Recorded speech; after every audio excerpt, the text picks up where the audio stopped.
Hello, my name is Donnie Moten. I had this idea that has been formulated in my mind for about the last probably 15, 16 years. I really am interested in hearing the stories that have led to where we are in life. I retired in December of 2011, but in June is when I had my retirement ceremony. Because of my associations in the Army, I was able to make some very good friendships that transitioned into a job. That was really important. But it also gave me the ability to work on this plan, this idea, this journey, or this project that Megan calls it.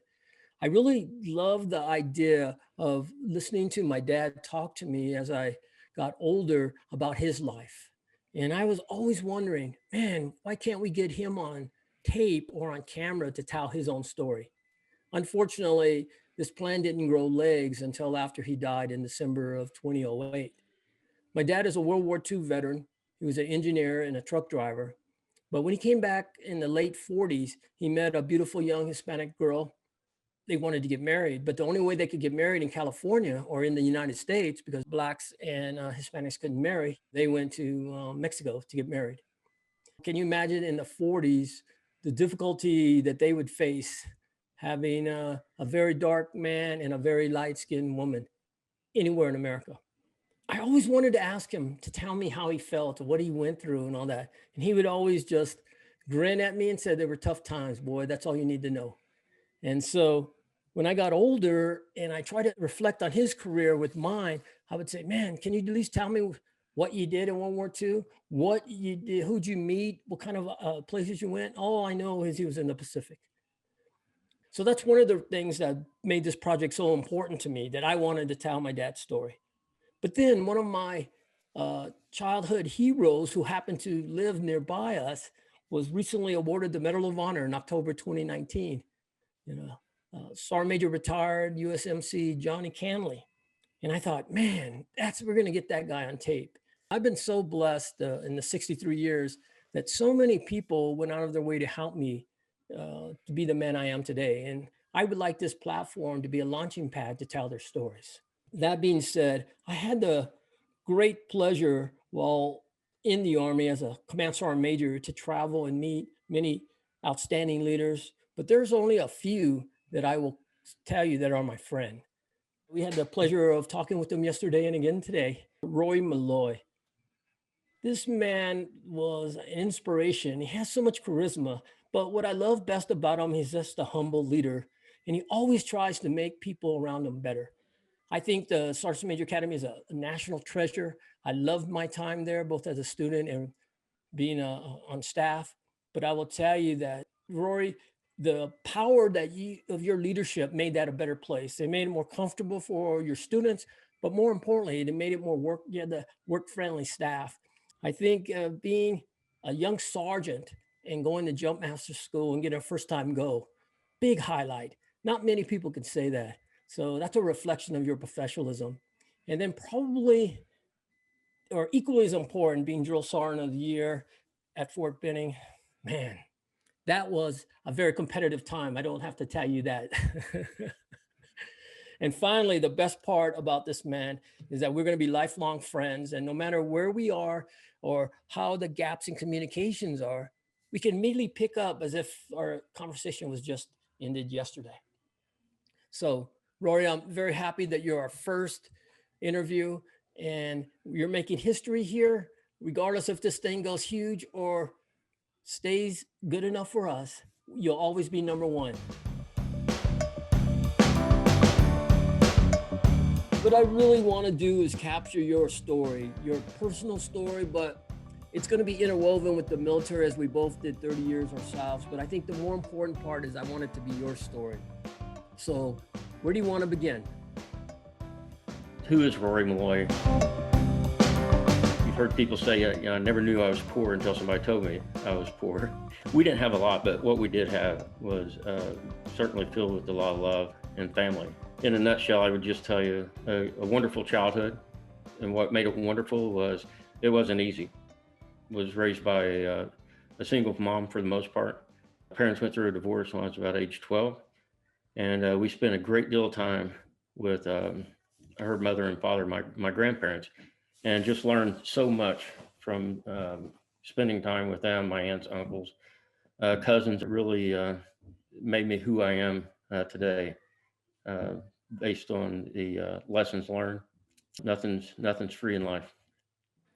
Talk to me about the young Rory Malloy. What kind of stuff did he like to do? What kind of trouble did he get into? How many times he got his butt kicked? So my other two brothers were much better at fighting than I was. That's why I avoid it. I'm the compromiser. Myself and my cousins, uh, there was never a dull moment. If there was some trouble to be gotten into, we certainly knew where to find it. It didn't have to find us, but nothing criminal like that. But we did like to have fun, run around the neighborhood. Luckily, we had a lot of tolerant neighbors and people that put up with us. What was it junior high or was it high school that kind of made you think about the military, or was there another relative or something? Yeah, it's really ironic. So all through high school, I was the person that had zero desire to be even affiliated with the military. My father served in the Army. He was in towards the end of the Korean War. And my grandfather, his father, served during World War II. We did have military in our family, but it just really wasn't there. My ambition was to go to college and to hopefully one day become a mechanical engineer. And in fact, when I graduated from high school, I started college, and it was during that first semester. We didn't have a lot of money.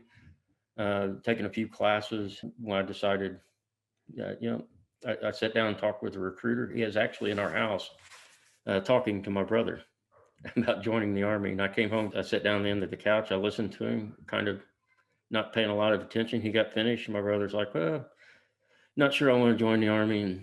And thanks for your time. And as he's getting up to leave, I said, hold on a minute, I got some questions. And literally Nice.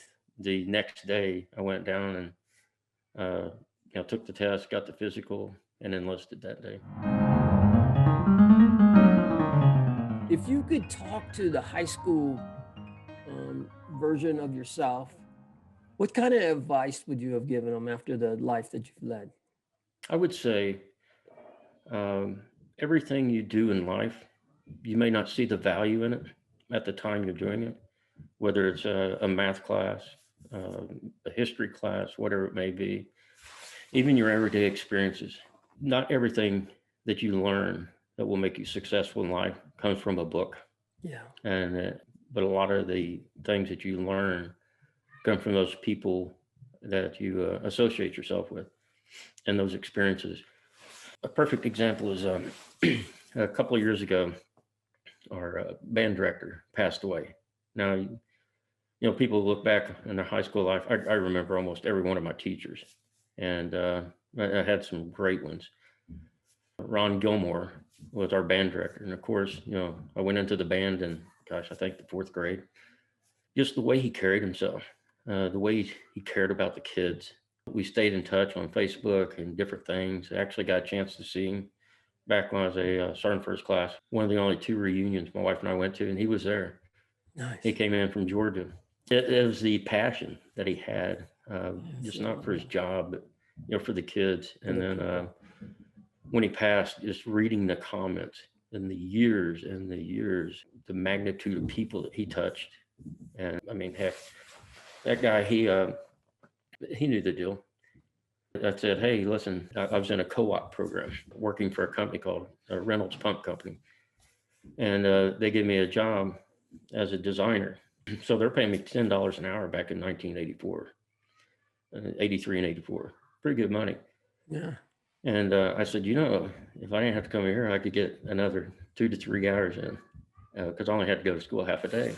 And so he goes, okay, I'll tell you when you need to be in here. And about 3 days a week, between him and another teacher, they'd say, hey, you're going to take off. That's so cool. I have a very similar experience. In sixth grade, I had a really good baseball coach. Gary Christensen, and he kind of just coached me because I was the shy, smaller than everybody. And so I kind of just was on the periphery. And so he would come on Saturdays and play catch with me and then do batting practice.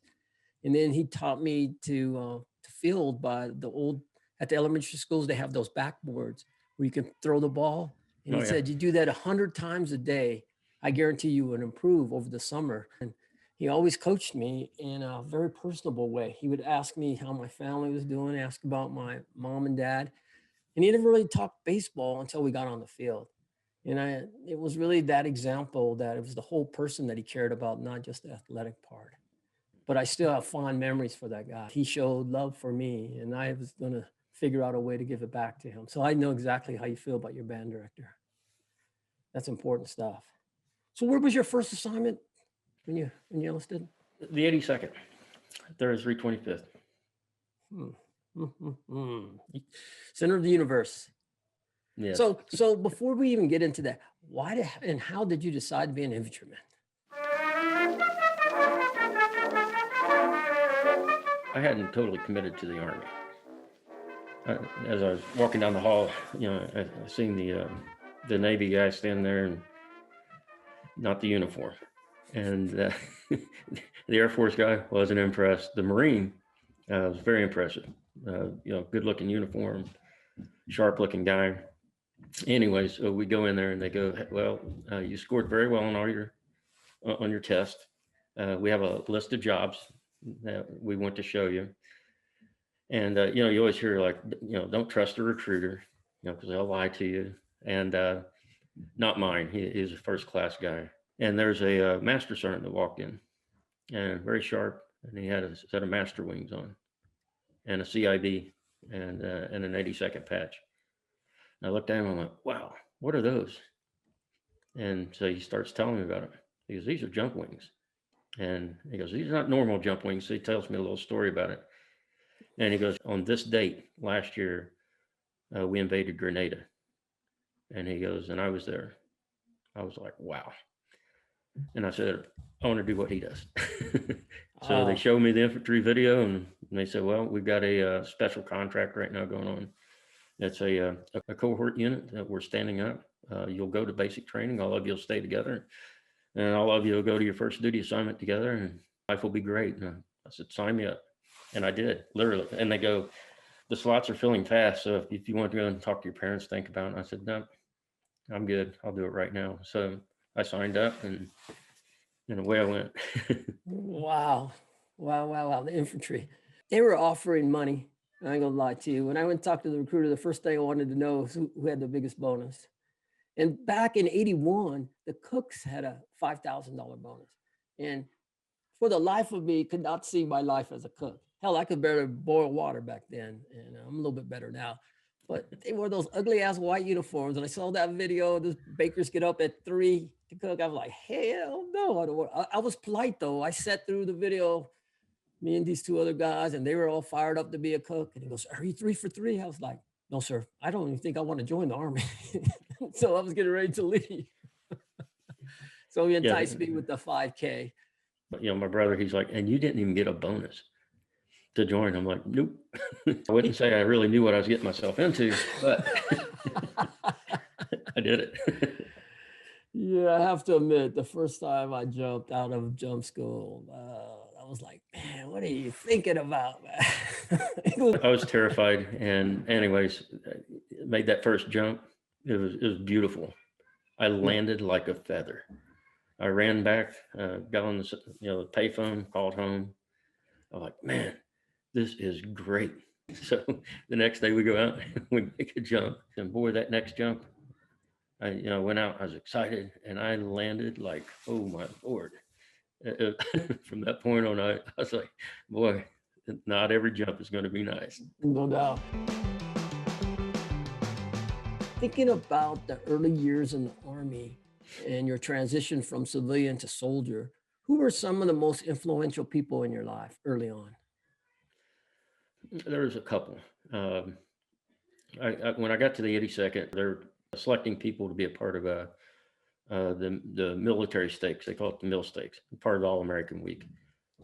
And this platoon leader selected me along with, I don't know, maybe 20 other guys to be on this team. And we went out and did the competition, and it was a lot of fun. We shot every day. We did road march every day, and just really enjoyed him. And I just thought, to this day, he was one of the best platoon leaders. And no surprise, he's a 4-star now. Scotty Miller. He and the platoon sergeant first class Richard Gillespie.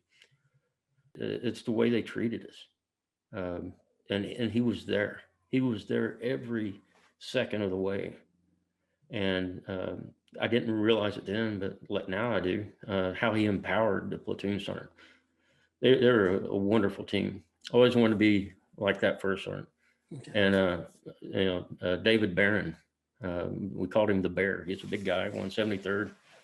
When my brother became deathly ill and was went into a coma, he's the guy that came out and grabbed me, brought me in, and said, "Hey, we need to send you home. Your brother's really sick." And being the private that most of us were, he goes, "Do you have any money?" And I was like, "No." He goes, "Go upstairs, get your uniform ready." He helped me set it up, and then he took me to the airport. And he goes, "This guy needs a plane ticket." He goes, where are you flying to?" And I said, "Louisville." He goes, "Okay." And it was $86. He pulled out a $100 bill. He paid for the ticket. She handed him the change back. He handed it to me. He goes, "You're gonna need something to eat."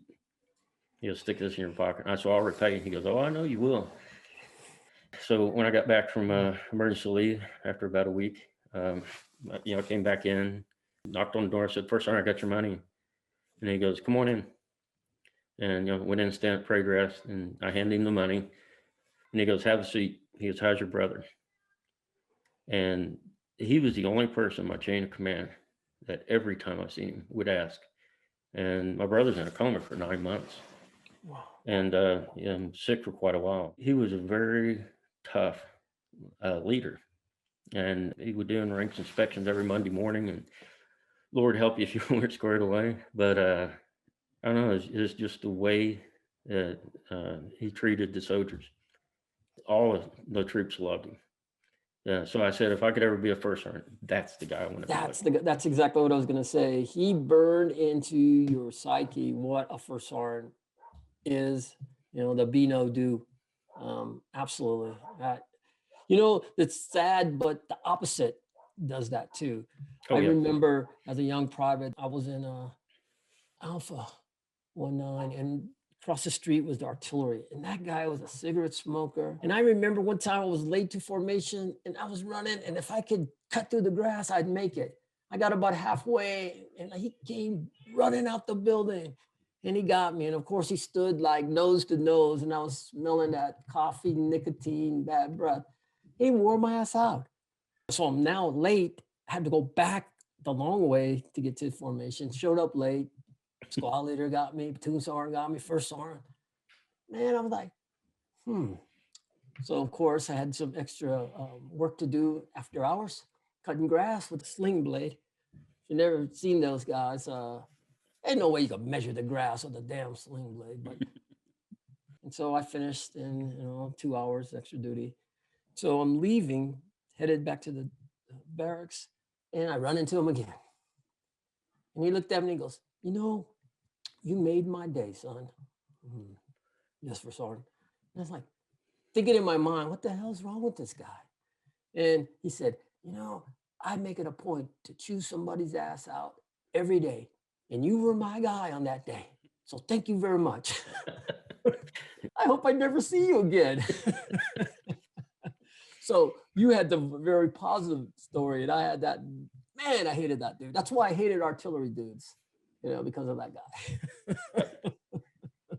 I had a squad leader who he was horrible, and years later I run into him, and I told him, I said, some of the greatest leadership lessons I learned on how to be a great leader, I learned them from you.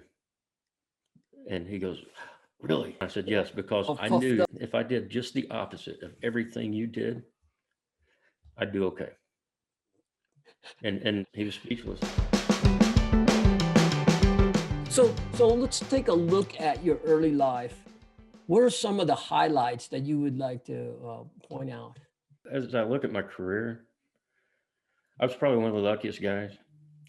I think I had just so many great leaders. I had went to PLDC, scored very well in the exams, even the commandant's inspection winner. When I came back, the CQ came over and said, "Hey, hey, Sergeant Malloy, here's a note that just came over from battalion." I took a look at it and I still got it. It actually, it's on like the second page in my I Love Me book. And it was just a simple little blue piece of paper. And it said, job well done during PLDC. I am very proud of you, John. It was my battalion commander, John Abaze. Oh, no kidding. He gave me that note, and it was the first time in my life that I thought I really accomplished something big. And this first time I remember somebody saying, "Hey, I'm proud of you for what you did." You know, I think that's the one thing I love best about you. It's not only your humility, but the fact that you always tried your best all the time, and it showed. And that's why I migrated to you because it's very infectious. I think Burnell was that guy for me for a long period of time. We met a guy in Germany named Richard Burns. He was in seventh group back then at Battles, and he had left being an ODA team sergeant to go be the HHC first sergeant of Augsburg, and he was getting ready to retire. And he kind of took me under his wing, and I learned a whole completely different decision-making process that the soft guys had that I had not been exposed to before as a young, brand new sergeant. And he really helped me a lot too. He said, how do you eat an elephant? One bite at a time, but you can't tackle the whole problem. You break it down into bite-sized pieces and then you attack them. And you give it your best shot, then you move to the next one, to the next one. And then you look back. If you do, most times you don't need to, you've done a good job.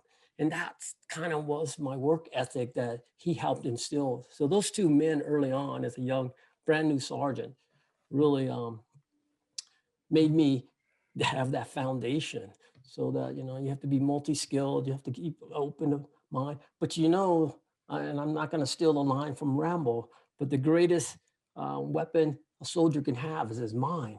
And they instilled that on me, man. And I was like, yeah, doesn't mean I'm smart. It just means I'm using it while other people generally don't. And so I see that in you too, brother. I really Thanks. do. So let's just talk a little bit about passion. Because this is one of my favorite questions I wanted to engage you with. Because let's talk about something that you're passionate about. My passion really is helping others. And that's where I get the most joy. People say, "Do you miss the Army?" Well, if you truly define the Army as what the Army really is, and it's the people. That's the Army. It's not a tank. It's not a rifle or a uniform or all that stuff. A lot of times people look at it that way. So I don't miss any of that. The only thing I miss about the Army is the people. Yeah. To be honest, and the fact that every day, you had the opportunity to have an impact on a lot of people and to help them.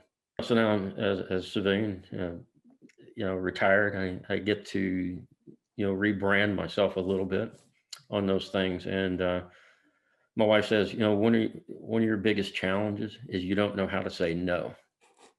And I was like, well, okay. I could hear her saying that to you, though. That's why I'm laughing. But I have always approached life very optimistic, and as she has told me, that's why you've had a lot of disappointments because the reality and the truth reveals itself. But that's fine. I'd rather have that approach than the opposite.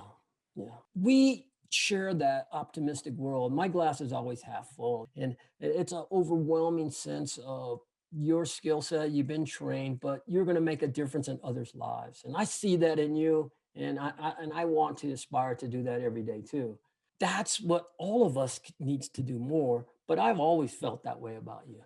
And I love the fact when I would visit you at the academy, though, when you're the commandant, how you were stacked on meetings, but you always made time to talk. I love your comment that the people are the Army. I miss the people and the relationships. I miss not seeing you 3 or 4 times a week or 3 or 4 times a month. The travel wore me down, but when I got to a location where my soldiers were there, seeing them, I was back. And I miss that. Somebody asked me one day, when did you and Sergeant Major Moten serve together? What unit? I go, we never did. He goes, well, how are you both so good friends? I think the first time I met him was I was the Fort Polk Post Sergeant Major at JRTC. You had 1,000 things you need to be doing.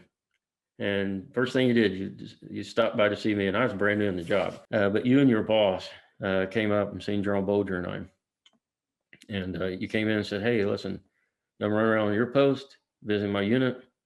But I want to give you the common courtesy to stop by. And I was like, oh, heck yeah. And I think we sat there and talked for like 30, 45 minutes. Yeah. They said, hey, he wants a 10-minute office call. I'm like, sure. And like 30 minutes later. And then I go, well, how often do you come down? And you told me, and I go, well, next time you're down, you need to stop by. I said, I just like that guy.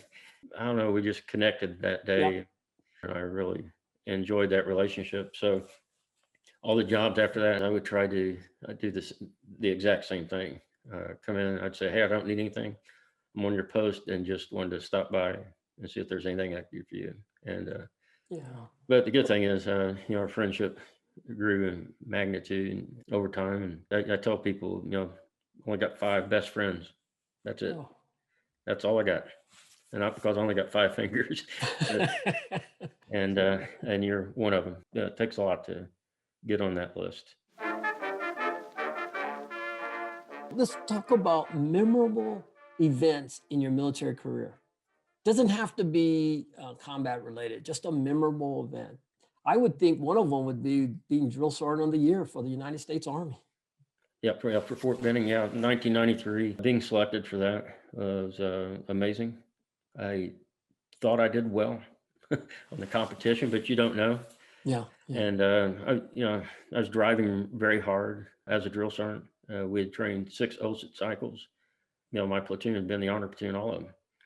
Wow. And just pushed the troops hard. Really enjoyed it. I love being a drill sergeant. During that day when they announced it, I was one of those moments where I said it would be nice to be the runner-up, the backup guy, but because there was a lot of talented guys. Oh, absolutely. And you just look across the room and it's like, it was amazing. But that was a definite highlight. I did enjoy that. I learned a lot from it. So when did you decide that you were going to do 30 years? How did you know you were going to do 30 plus years in the Army? Until it happens, you really don't know, right? Yeah. Everybody says once you go over 10 years, you're in it to 20. Yeah. And so I purposely waited until I had 10 years in. And the reenlistment guy came by and he goes, hey, you realize your contract's getting ready to end. You need to reenlist. I said, yeah, I know. I said, I just haven't decided if I want to or not. And he's like, you're crazy. You're kidding, right? And I said, no, I'm not. Yeah, I was going to reenlist. But seriously, I said, I only want to reenlist for 3 years. And I go, why? I said, because I don't want to get stuck in a situation where I'm not happy. I was never that guy that said, I want to do 30 years and I want to retire with, this amount, pay and all that stuff. I actually looked at it and I said, am I still having an impact on soldiers? And it's still fun? Yeah, all right, I'll stick around a couple more years. Went to the first cav and got the pleasure to be the commandant. That was a great job to have, the hardest job I had in the Army. And at that point, I was like, nothing can top this. I've got to go. It's time to retire. And then the Sergeant Major of the Army called me and said, hey, I want you to do one last interview. And he goes, we're going to create this position in the Pentagon. We need, just come up here, establish the position. And he goes, if you want to retire, great. You hear so many stories about the Pentagon. And he's like, oh, you don't want to go to the Pentagon. Oh, that's actually pretty cool. Every morning I'd get off the metro, I'd look and I was like, holy moly, I can't believe I work at the Pentagon. Uh, What was the Army thinking? what But was the Army thinking? So if I could sum up the total, your greatest accomplishments in uniform, just two or three, what would they be? I'd say that the number one greatest accomplishment was being selected to be the commandant. It was the toughest job that I ever had, but I learned so much and gained a great deal of appreciation for all those leaders that I had worked for Yeah. in the past. The other one was when I went to jump master school, young sergeant and graduated distinguished honor graduate. I think that event really catapulted me, not just my career, but me as a person, into a level of first time really believing in myself that, hey, you're actually going to be able to do this. So Yeah. I'd say commandant, uh, the jump master school, and then being the drill sergeant of the year, my Yeah. three biggest accomplishments. Wow. I think too, though, this is as a cheerleader, the fact that you're able to have these four distinct BCT sergeant majors and count the aviation guys, five, and then your discom. So you had six of these knuckleheads who all thought they were the baddest guys on the block, but you had them working together. And I was so impressed. I mean, to No, me, that was a major damn accomplishment that you kept that thing going. one of the most toxic two individuals I ever experienced in my military career was during that period, and it Yeah. was very tough. So I viewed myself as the shield Yeah, exactly. to Exactly. protect the subordinate units. I worked very hard. If you have the rank and the power, you can give an order, and boom, they'll have to go do it because you gave them an order. Yeah. I never liked that approach because I never believed I had the best idea. Some of the best ideas I ever got in life and recommendations came from a private, because they just seen the world differently. I would take and I'd do a roll-up assessment of all their strengths. And then more importantly, I'd understand what their weaknesses were. And then I'd try to figure out how to compensate for that. And I had one guy who was just a training genius, one of the best trainers I ever had. But when it comes to administrative, oh, Lord help us. He was not that guy. And so I would go talk to his boss and go, okay, besides that, how's everything else going? And he would Yeah. tell me, and I go, what are you doing to bridge that gap? It's the humility that you have, your confidence in yourself, but more importantly is how you interact with other people. And I love the way you would treat them each a little bit differently according to the toughness of their skin. You were a master chess player, moving your pieces, and it all seemed to click. But the kids are the ones who impressed me the most, the way they interact with you. They absolutely loved you. I remember, I guess it was a WLC graduation, and you weren't supposed to go, but then you showed up, and it was like Elvis was there because they were happy to see me, but they loved you.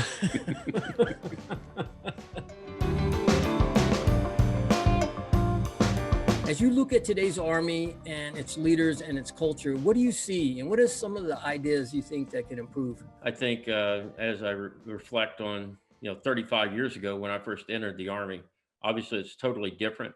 So I wonder if I would have made it in today's Army, the magnitude of the mission, and especially right now during the COVID-19 crisis. Soldiers spread out everywhere, sometimes not able to engage directly face to face with them every day. So I'm always concerned about what could be lost with the lack of face to face engagement with the soldiers. Leadership wise, it's much more challenging now. I think General McConville's doing a wonderful job, him and the Sergeant Major of the Army. His actions and the way he's backing it up really supports that.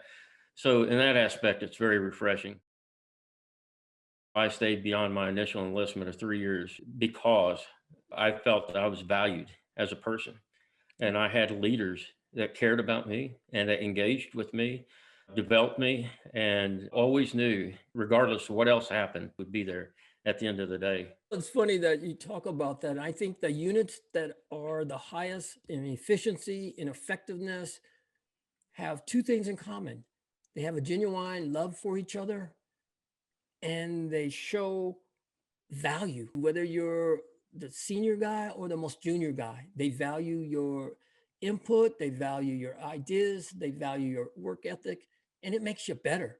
That's why they're so unique. I think the one thing that I'd like to hear a little bit is this epidemic of suicide. I've heard a lot of people address it, but I don't know that they've been able to hit the bullseye. Wow, what a tough topic. If it was easy to solve, we would have already done it. Yeah. So my personal view and experience with it, especially here recently, with some soldiers I served with, were a part of my team, taking their own lives. Suicide itself, it destroys a family. It really does. I have had conversations with people that's thought about doing it, thought about taking their own lives, or even have tried to take their own life. And one of the things I tell them is, when your life's over, it's over. Yeah. You're done. Nothing else you can do. But the impact that you have on your friends and family, and in this case, your immediate family, blood relatives, and then also your Army family. So as I look at suicide in general, I'm not sure what the solution exactly is. There's a lot of studies and data that shows where the highest numbers are taking place, such as in the rural areas where they have less access to health care. If you're a veteran, less access to the VA and those that understand veterans, and then just really society in general. It's such a tough topic. They don't know how to talk about it or even deal with it. And sometimes the solution in the past has been, if you ignore it, it'll go away, and it doesn't. No. It doesn't go away at all. As a matter of fact, when we were in combat, each soldier we lost, when we came back, we added their name to a granite wall, whether it was at the brigade or the division. And I remember a conversation. We had a soldier take his life. It was horrible. It was worse than the enemy taking one of our soldiers' lives. There was a big discussion on whether we should have a memorial for them. And I like, it was crazy to listen to the conversation, because human lives matter. You matter. And if you lose respect for another, regardless of how their life ended, it really starts to tell a different story about who you really are.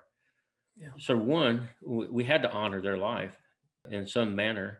They were a valued member of the formation. Otherwise, we wouldn't be hurting. It helps to bring closure. Yep. And luckily, I had a boss that it was non-negotiable with him, and their name was added to the wall because that's where they lost their life, regardless of why it happened. I have a bit of a different look at suicide in general. I'm not sure exactly what we as a nation are going to do to get beyond it and to truly address it and hopefully fix it. But ignoring the problem's not a solution. And also being overly critical of those who unfortunately have taken their own life doesn't help the situation any either. I think the two things that for the rural, and it happens in the urban areas too, isolation leads to loneliness.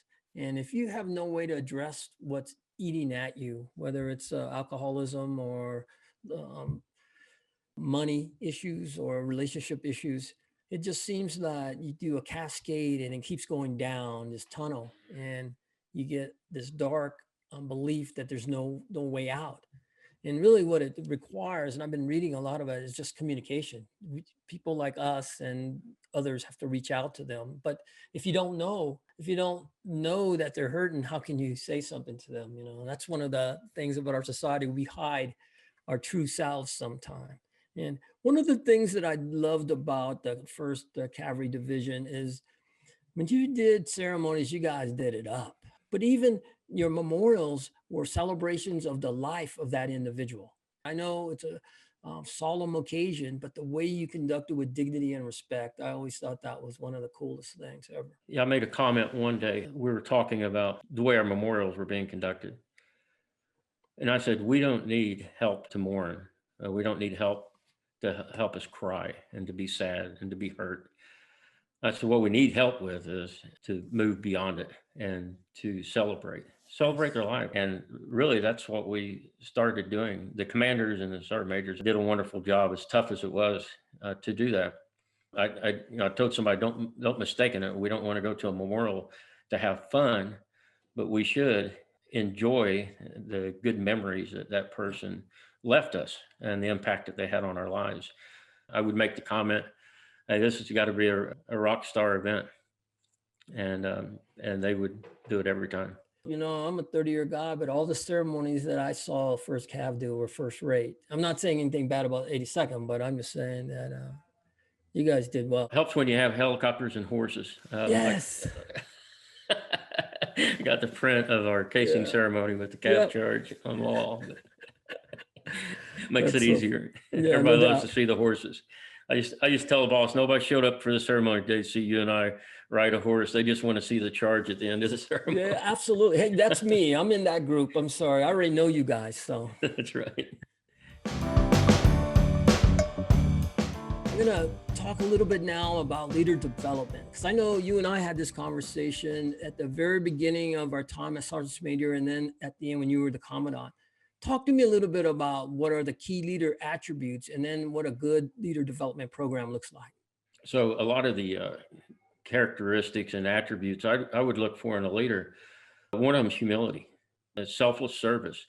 When you take a look at a person, if they are the ones that, as a leader, that needed all the credit, wanted the spotlight put on them, and to not give credit where credit's due, it's not really a person that I really wanted to work with or for. I've been through some 360 leadership assessments, had some bosses who have talked to me about my leadership style, how I carried myself. And I had a guy one day, and I always appreciate feedback. I don't care who's going to give it and how bad sometimes it hurts to hear the truth. And because it'll make you a better person if you're willing Absolutely. to accept it and do something with it. So we're sitting there having a conversation, and he goes, you know what your problem is you're too forgiving. He goes, you're too forgiving, but you hold the people accountable where they need to be held accountable. I thought about it for a bit, actually quite a bit longer than I probably should have. And I was in another conversation. We got to talking about grace. The greatest gift that you can be given. We got soldiers every day that will go into harm's way and give their life for somebody else, for a belief, an idea, this nation, a constitution, others' freedoms that they've never even met. So when you combine grace, forgiveness, I was like, yeah, good. I accept that. I'm not going to change. And because at the same time, all along throughout my life, I've made mistakes. I've messed up here and there. And if I didn't have a leader who was compassionate, forgiving, that showed grace, that seen something better in me, I wouldn't have made it to where I am today. I wouldn't be sitting here doing what I'm doing and enjoying the life that I have.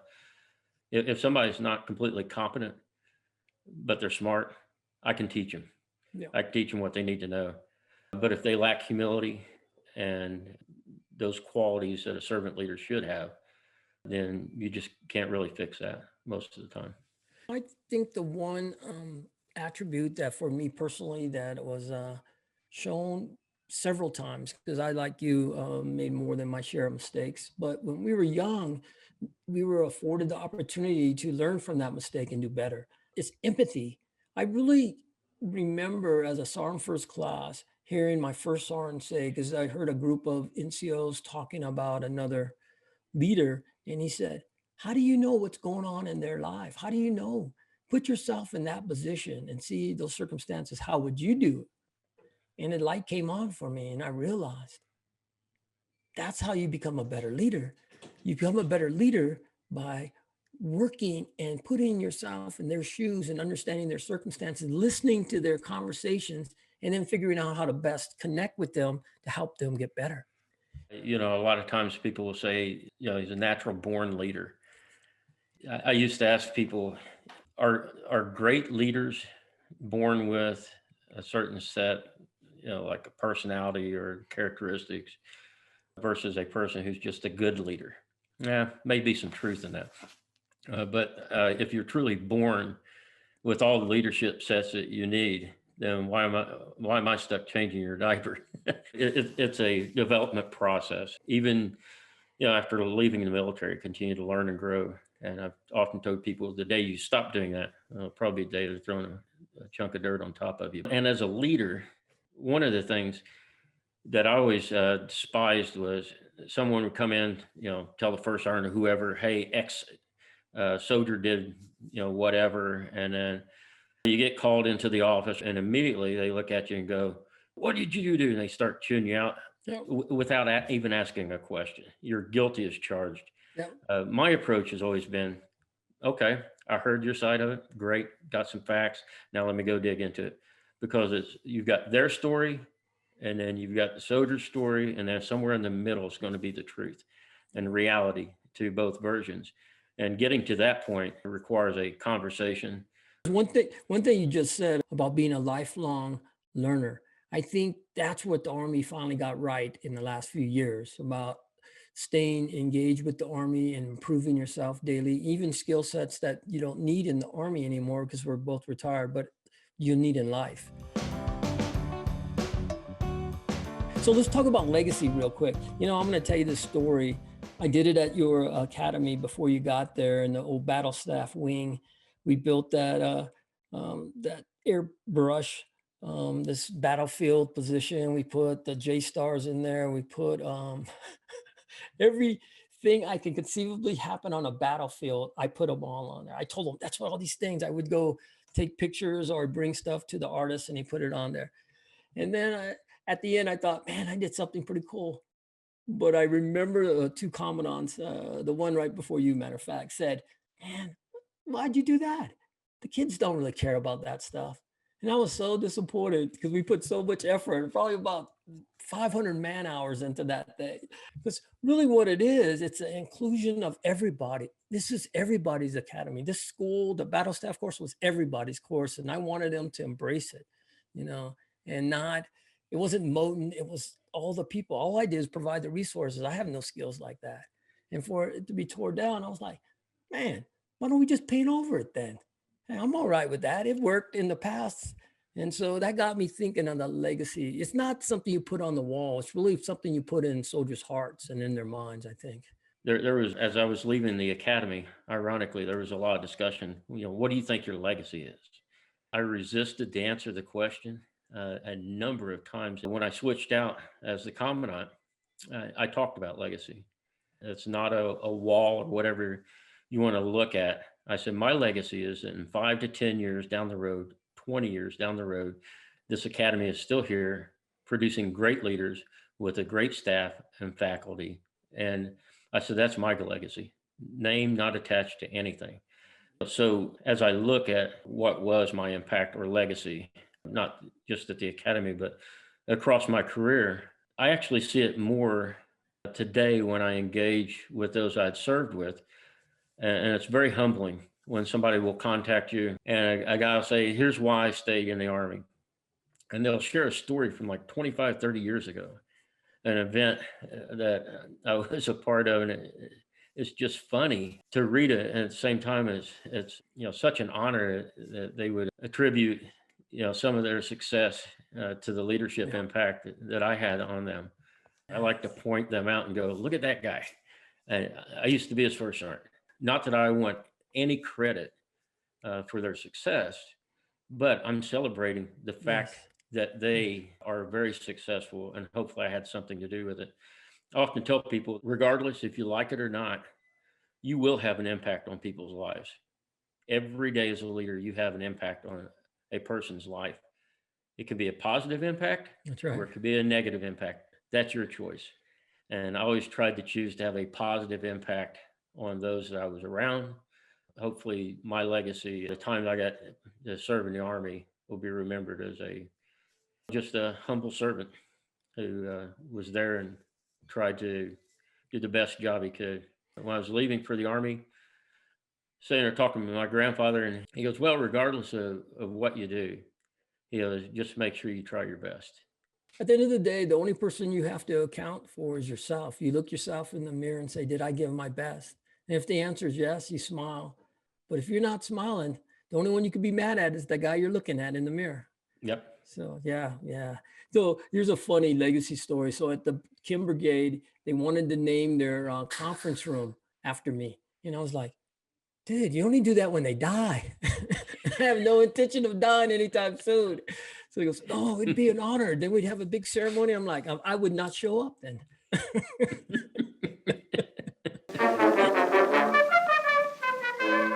If you weren't a soldier, what would you have done? What would your life would have been like?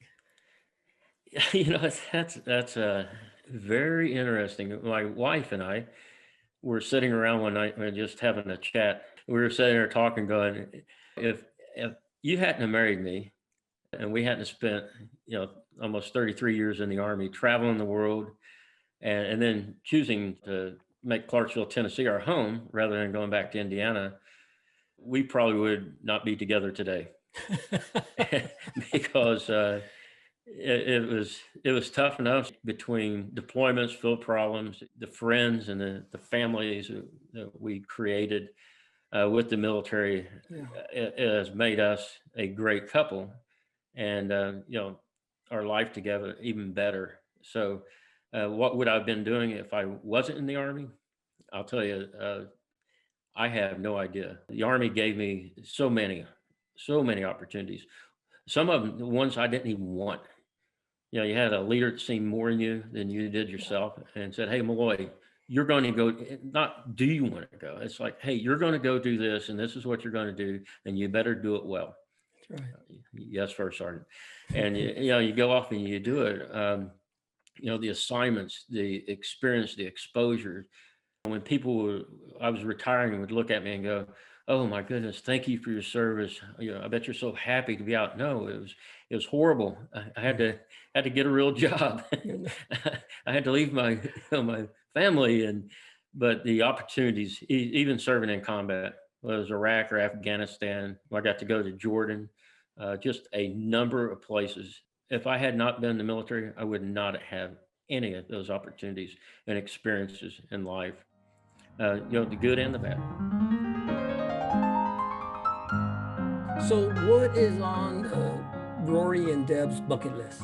One is when I was in the Army, I got a call and they said, "Hey, you need to fly to Hawaii and fix a problem over there." And I did. I was there for 24 hours, and my wife still holds it against me. I've never taken her to Hawaii. So for our 35th anniversary, which is here in a week on the 28th. Congratulations. Let me get that out. Thank you. But we were supposed to go to Hawaii, but the COVID thing, once again, the other time we were supposed to go to Hawaii, sequestration hit and the Army shut down the whole government and we couldn't go. So I told her, I said, "I promise you someday I'm going to get you to Hawaii." But in all seriousness, obviously a goal is to still be healthy, spend more time with friends and family, become a little more financially stable, where we can do more of that. We both really value family and the importance. We're very blessed that our 5 granddaughters are within a mile of us. And in 3.5 weeks, about 3.5 weeks, our grandson, Rory Copeland, will be born. So we're very much looking forward to that. And to be in a position where we can continue to give back even more to those that might be able to use our help. You really said one thing on your bucket list. I know you got a couple more on there. But yeah, we do want to spend more time camping. We had a really good friend one day that was at a showroom looking to buy a camper, him and his wife. And we decided to go with them. I believe it was in Texas, this little place called El Paso. My wife, the negotiator, started heckling the salesman. And next thing you know, they're buying a camper. And you might know them. They're called the Motens. And so from that day on, she goes, "We need to get a camper." So when we retired, we did. We bought a camper.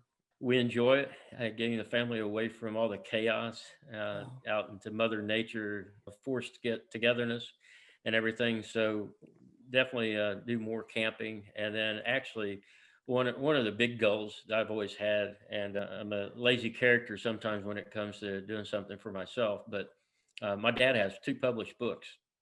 One of them's of poultry. He likes to write poultry. And the other one's a story of his life from his teen years until he went into the Army. And it's a really neat story, very well written. And so one of the things I've always had a desire to do is to write a book, but not about me. I would just like to, much like what you're doing here, we have everyday heroes that walk amongst us. They didn't get medals pinned on their chest or They have big ceremonies and stuff, but they have these stories that when you sit down and talk with them and you hear them, they're very inspiring. I just would like to sit down and write a book to tell their stories. One of the goals I had, I've met a lot of people throughout my career. The chaplain I had at the Sergeant Major's Academy, we're talking after his grandfather passed away. And he did a little research and found out that his grandfather was one of the ones after their boat got torpedoed and the soldiers or the sailors actually were in the water. His grandfather was a very good swimmer, actually swam out there and pulled over 50 bodies out of the water, swam and pulled them to the shore. And I'm like, why is that guy not got a Medal of Honor? Why does no one else know his story? But his story was told at his funeral, and it was very impressive. General Bolger's dad, Bolger the Bear in the Korean War, and the things he did as a young enlisted person. But that's a desire that I have. One of the people that had a great deal of influence on me was my grandfather. And, he had polio when he was about 3.5 years old, but never, ever allowed anyone to call him handicapped. Never had a handicap sticker, but he required crutches to even walk. He worked for the county, he drove a grader, and he retired from that job. And he's very proud. All the roads we drove down through our town out to the school and everything else, the baseball field I played on, he actually is the guy that created it. But just his everyday approach to life. When I was about 12 years old, he decided it was time for me to get a job. So we drove to town. He pulled out a $100 bill and he bought a lawnmower. I don't know how much the thing really was. And he said, you pay me back $3 to $5 a yard. And that was a lot of grass to be cut. And I paid him back $10 to $20 at a whack. And the very last payment I made, he would always do business on the front porch. And he took me out there and I handed him the last thing. And I said, well, this is it. I'm paid up. And he took the money, handed it back to me, shook my hand, said, honesty is the best policy. Do you know what that means? To him, everything was a life lesson. And it just learned a lot from having the privilege to hang around with them. Really laid a great foundation. So now that my wife and I, as grandparents, we are trying to do what we can to duplicate those things that, and those who are involved in our lives to give our grandchildren a good foundation and a good jump start on life that hopefully someday they can develop into really great, productive human beings for our society. When they're old gray head like me, they'll look back and say, I remember that old Army guy. That was my grandpa. And he told us all these crazy stories. That was a great testament that you gave to your grandpa, man. People in our lives set the foundation for us to get better. And then we build upon that. And then you reflect back and you, with pride, tell us that story. Damn, that's beautiful. Thank you very much. Thank you. Hey, this is what I wanted to tell you, man. First of all, thank you for your time. You are a great friend. And every time I talk to you, I feel like I could talk to you all day. I am so grateful for the opportunity that you've afforded me. This is my 30 seconds of adulation for you. The two things that I said it yesterday that I admire so much of you, not just your humility, but this ability to bring out the best in people. That's not a skill that many leaders have. Many leaders have ability to beat their chest and, I'm John Wayne Jr., I'm the man. But you don't have to do that, but you get better results than the guys who do that. So kudos to you, brother. And you have to make me a promise that you and Miss Deb, you're going to take care of your house so that when the situation presents itself, we can get together. Probably not going to be in Hawaii, but we'll be able to get together. Absolutely. Thanks for your time, Rory. I couldn't think of anybody else I'd rather spend time with than you, brother.